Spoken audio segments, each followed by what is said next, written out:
মোৰ এই সফলতাৰ আঁৰত মানে প্ৰথমতে মই ধন্যবাদ দিব লাগিব মোৰ মা দেউতাক। মোৰ জীৱনৰ প্ৰথম গুৰু মোৰ দেউতা। তেখেতে মোক মানে সৰুৰ পৰাই কলাত লৈ পেলাই ক্লাছ 10লৈকে পঢ়াইছিলে। বিশেষকৈ মোক মেথামেটিক্স পঢ়াইছিলে আৰু সেইকাৰণে হয়তো আজি মেথামেটিক্স অলপ মই ভাল পাওঁ বা মই অলপ জানো আৰু এইটো বিষয়ত সেইটো। আৰু মই আজি সফলতাৰ ক্ষেত্ৰত মই আমাৰ অসম চৰকাৰক ধন্যবাদ দিব লাগিব। কাৰণ মানে অসম চৰকাৰে যিটো পদক্ষেপ লৈছে, ট্ৰেন্সপাৰেঞ্চি কৰিছে, সেইটো কাৰণে বহুত বহুত ধন্যবাদ ডক্টৰ হিমন্ত বিশ্ব শৰ্মা ছাৰক ধন্যবাদ জনাইছোঁ। কাৰণ এইটো বস্তু আগতে নাছিলে ইমান। এতিয়া এই ট্ৰেন্সপাৰেঞ্চিটো হোৱাৰ কাৰণে হয়তো আমাৰ নিচিনা দুখীয়া পৰিয়ালেও আজি APSCত মানে উত্তীৰ্ণ হ'বলৈ সক্ষম হৈছে। মই এইবাৰ APSCৰ ফলাফলত চুপাৰিনটেণ্ডেণ্ট অফ এক্সাইজ হিচাপে চিলেকশ্যন হৈছোঁ। আৰু মই এইটো ফাৰ্ষ্ট প্ৰিফাৰেঞ্চ আছিলে আৰু এটাই পোষ্ট আছিলে, সেইটোতে পাইছোঁ, যাৰ কাৰণে বহুত বহুত মানে ভাল লাগিছে। আৰু মই খান গ্ল'বেল ষ্টাডিজত খান ছাৰৰ তাতে এটা অনলাইন কোচিং লৈছিলোঁ সৰুকৈ 10,000 এটা কোচিং লৈছিলোঁ।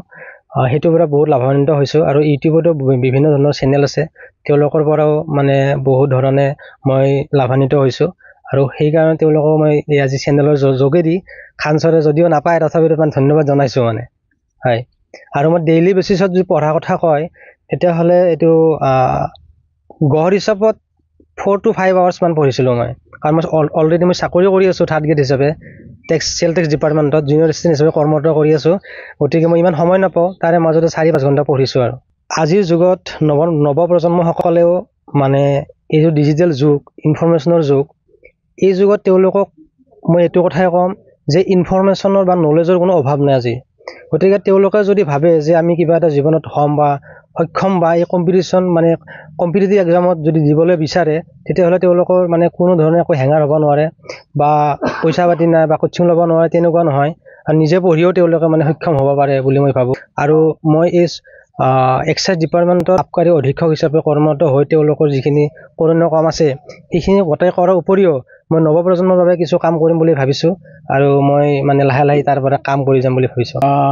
সৰুৰ পৰাই আমাৰ মনত বহুত এটা আশা আছিল আৰু বহুত কষ্ট কৰিছোঁ আমি। আমাৰ ল'ৰাৰ লগত সিও যথেষ্ট সৰুৰ পৰাই বহুত কষ্ট কৰিছে। মানে ক্লাছ 3ৰ পৰাই সি যথেষ্ট মানে অধ্যয়ন কৰিছিল, যথেষ্ট মানে পঢ়া শুনাত মানে আগবাঢ়িছিল।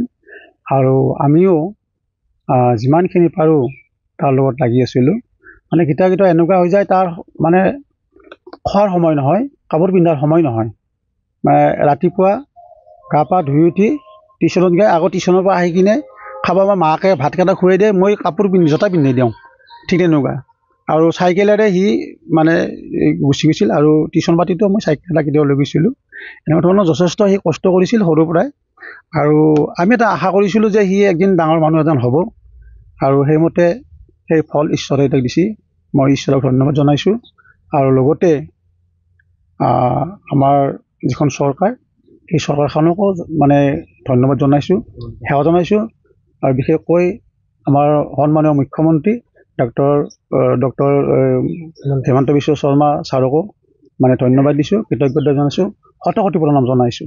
যিকোনো খবৰৰ বাবে যোগাযোগ কৰক 7099017330 লগতে 7099017110 নম্বৰত।